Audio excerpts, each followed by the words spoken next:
Donc, pour continuer, on va passer à un autre rapport, le Worldwide Business Assurance SAP. Donc, on peut voir ça un petit peu comme un World Quality Report, mais appliqué à SAP. C'est seulement la 2e édition, mais SAP étant un sujet tellement important que ça valait vraiment la peine de se focaliser là-dessus. Donc, pour ça, je vais accueillir Norgood Gilles, qui est le patron du COI SAP chez Capgemini.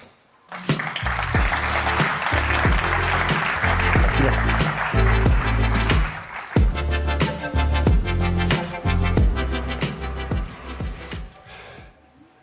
Bonjour à tous. Bonjour Nord. Merci de m'accueillir ce matin, Régis. Mais avec grand plaisir. Avec grand plaisir. Donc, tu t'occupes des offres, tu t'occupes de la phase amont et de l'accompagnement client chez Capgemini, de ce qu'on appelle chez nous PBS, qui accompagne donc l'aspect SAP. Et il faut dire que Capgemini est le premier intégrateur SAP en France. Oui, exactement. Premier intégrateur en France. Ouais. Alors, ma première question, c'est en fait, en tant que testeur extérieur au monde SAP, qu'est-ce qui fait qu'un projet SAP, c'est si spécial, je dirais? Et en fait, je pense que ce qui caractérise un projet SAP, c'est sa dimension métier profonde en fait. La dimension transformationnelle et pilotage des activités d'un groupe dans toutes ses arcanes. Et ça fait des projets visibles, des directions générales, des directions informatiques. Et donc cette spécificité fait qu'elle doit être reflétée aussi dans l'ensemble des projets qui vont traiter dans le monde du SAP. Le testing en fait partie. Ok. Et donc, sur SAP, on entend tous parler de S4HANA, etc., depuis un petit moment maintenant. Donc, on sait que c'est des très gros projets, que tout le monde doit y passer, parce que sans ça, ça s'arrête. Et donc, aujourd'hui, pour toi, on en est où dans cette évolution, en fait, dans ce marché transformation S4? Eh bien, je pense qu'on est tous au courant de la vague de projets S4HANA, et je pense qu'on n'a pas atteint le pic encore. Je pense que le plus important est devant nous. Je pense qu'on a une période 2018-2020 où on a eu les premières implémentations S4. C'était quelque part les balbutiements du private cloud et d'S4. 2020-2022, avec le Covid, etc., les projets devaient se finir. Quelques-uns se sont lancés, mais peu. Et puis au sortir du Covid, on a une dynamique extrêmement forte de projets qui se lancent. Et on le voit tous les jours avec des nouvelles opportunités, mais des nouvelles demandes clients qui nous demandent comment on y va, pour quel budget, quel planning, etc. Donc non, il y a un marché très très dynamique qui est devant nous. Et comment se positionne Cap sur ce marché? Plutôt bien, je dois dire. Et du coup, je remercie aussi les équipes Capgemini et les clients qui nous font confiance, parce qu'on remarque que finalement, depuis ces 3-4 dernières années, Capgemini, c'est une croissance de plus de 70% de revenus mondial sur SAP. Donc, une très forte croissance. C'est 2 fois plus que le marché SAP lui-même, c'est 2 fois plus que ses concurrents eux-mêmes. Donc, Capgemini se place réellement en leader de la transformation sur SAP. Alors, au-delà des chiffres, ce qui est hyper intéressant, c'est que ça permet d'avoir des retours d'expérience très concrets, une expertise et à apporter à nos clients. Et en ça, je pense que c'est hyper important. On sait ce qui fonctionne, on sait ce qui ne fonctionne pas. On sait comment traiter l'ensemble des problématiques d'un projet de transformation S4HANA et le testing en particulier. Alors justement, on va basculer sur le côté test. Donc ce rapport nous dit par exemple nous donne en fait les critères qui font qu'on va faire appel à un tiers pour gérer la qualité dans un projet SAP. Donc là, on voit c'est plutôt une expertise technique. Mais en fait, moi, ce qui m'intéresse, c'est ce que toi tu en penses en fait. Pourquoi tu fais appel à quelqu'un d'extérieur pour faire gérer la qualité? Plusieurs raisons, mais je pense que contrairement à avant, où c'était les équipes projets qui réalisaient eux-mêmes le test, aujourd'hui, sur le testing, sur S4HANA et dans les prochaines années, on a forcément besoin de se professionnaliser. C'est hyper important, c'est majeur. Pourquoi? Parce que les outils sont maintenant là, la technologie est présente, on a un marché qui se professionnalise tant sur l'outillage que sur la méthodologie, qui se normalise quelque part sur le testing. On a aussi une récurrence du testing dans les projets S4HANA qui est hyper importante. On ne fait plus des tests comme avant. Donc, on a besoin d'avoir des équipes dédiées sur ce test et finalement de laisser les équipes projets réaliser ce pourquoi ils sont là, faire du projet SAP et l'implémentation. Ça aide aussi à laisser un patrimoine de test au client une fois que la transformation est finie pour sa non-régression future. Exactement. Et là où c'est intéressant, c'est la boucle est hyper vertueuse parce qu'aujourd'hui, on fait aussi des projets SAP de façon pas agile, mais en tout cas minima hybride, et on est en capacité de construire des référentiels de test dès le démarrage du projet. Donc on est aussi en capacité d'accueillir des équipes de test dès le départ. Et ouais, je pense que la professionnalisation, c'est quelque chose de clé pour les prochaines années. D'accord. Alors, maintenant, sur la façon de réaliser les tests et les campagnes de tests, on a ici un constat à propos du shift left. Donc, à gauche, on a le constat de ce qui se passe aujourd'hui, de ce que les gens disent, moi, je fais l'effort plutôt sur ce type de test. Et à droite, on a, je vais, dans l'avenir, aller plutôt sur cet effort-là. Donc, on voit clairement qu'à gauche, la pyramide, elle a un peu la tête en bas. Et donc, on fait plutôt l'effort sur les tests de haut niveau plutôt que sur les tests de bas niveau. Alors que l'intention est plutôt d'aller dans une pyramide qui va dans le sens de la règle de l'art, en fait, hein, Ouais. qui ressemble vraiment à une pyramide. Donc, comment est-ce que toi, tu le ressens? Comment tu l'expliques? Enfin, c'est entre la réalité aujourd'hui et puis nos objectifs. Et c'est vrai qu'aujourd'hui, j'ai beau dire que il est hyper pertinent et plus efficace d'accueillir des équipes de test et de lancer le test dès le démarrage, il en demeure pas moins que dans la réalité des projets, c'est pas toujours le cas. Et que c'est toujours compliqué de se doter d'une force de frappe sur le testing, d'avoir des gens compétents, expérimentés, qui définissent une stratégie. Marc en parlait au départ, je pense que c'est hyper important. Aujourd'hui, il n'y a pas un projet de testing qui doit se lancer sans une stratégie efficace. Et je pense que l'attention, déjà, elle est là. Donc, on peut dire que quelque part, les ambitions seront là dans quelques temps. En tout cas, chez Capgemini, on est vraiment dans ce mood-là, dans ce trend. Hein. C'est réaliser le test dès les environnements de développement, en tout cas au sortir des environnements de développement, pour être plus efficace dans les SIT, dans les UAT, pour plus d'efficacité dans le Go Live.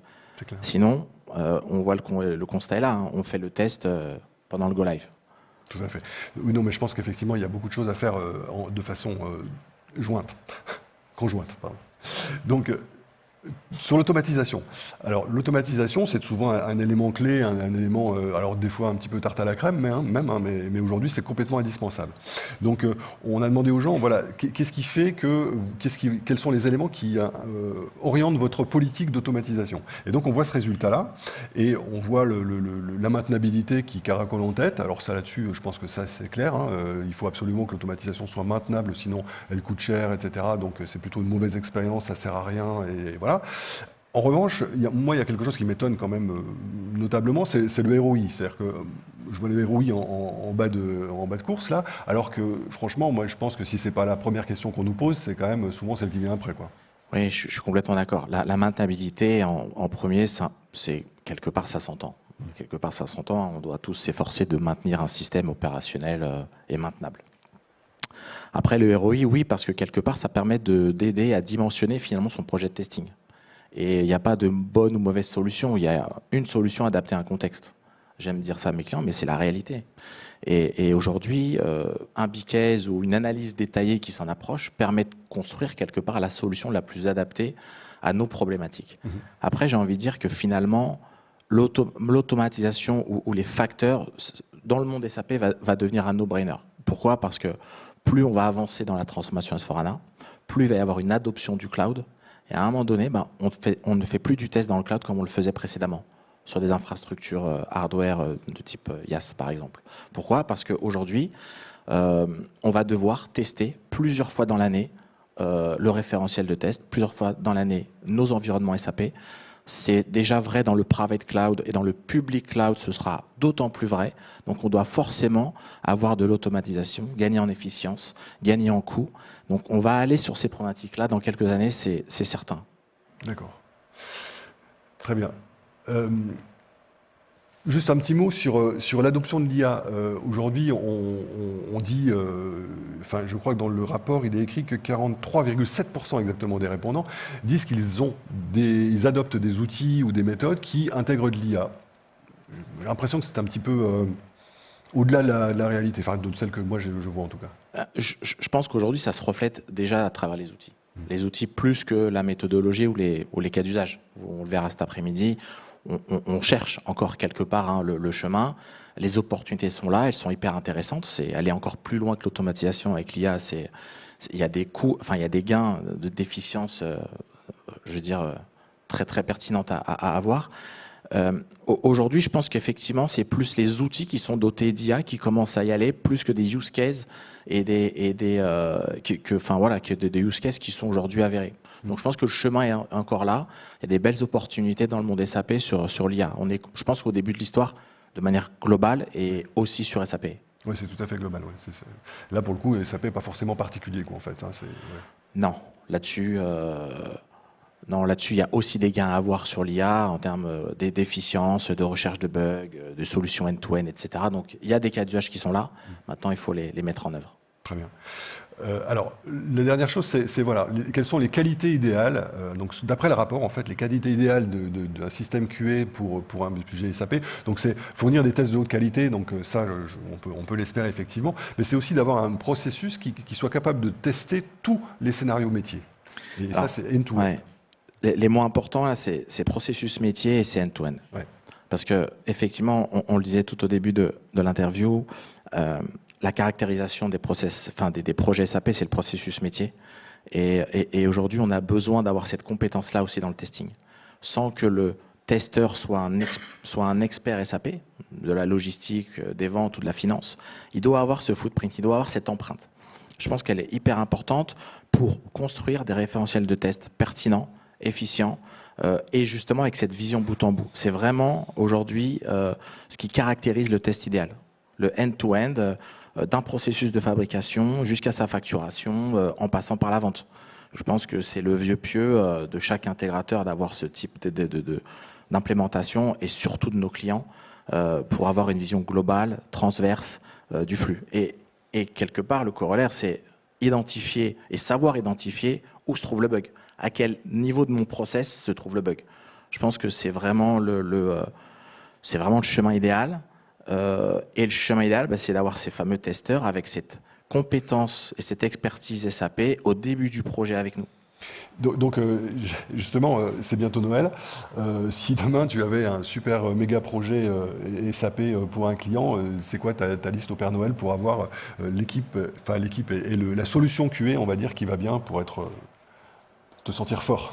Mais c'est dès la phase de design d'un projet SAP, sortir une stratégie de test avec des équipes testing qui vont pouvoir justement utiliser cette phase de design comme premier référentiel de test. Parce qu'aujourd'hui, les projets SAP sont des projets qui se rapprochent finalement du mode testing, du mode agile, avec une particularité, c'est qu'on construit finalement au même titre que dans le monde de l'agile global, des user stories, des sprints, etc. Donc on a finalement la méthodologie qui permet de pouvoir construire dès le départ ces fameux référentiels de test, de les éprouver aussi, d'itérer dessus. Et toute chose anticipée dans un projet SAP n'est pas du luxe. Je pense aussi, effectivement. Merci beaucoup, en tout cas, Nord, pour ces réponses. Je vous rappelle que cet après-midi, on a au moins deux sujets qui sont vraiment spécifiques SAP. C'est donc un retour d'expérience sur du Move to Cloud S4 et de la virtualisation de services sur du SAP. Maintenant, il y en a beaucoup d'autres aussi qui peuvent être en rapport avec des SAP, puisque gestion des données, etc., tout ça, c'est quand même des choses qui sont clés également. Merci beaucoup, Nord, en tout cas, pour ce témoignage. Merci à toi. Merci beaucoup. Merci.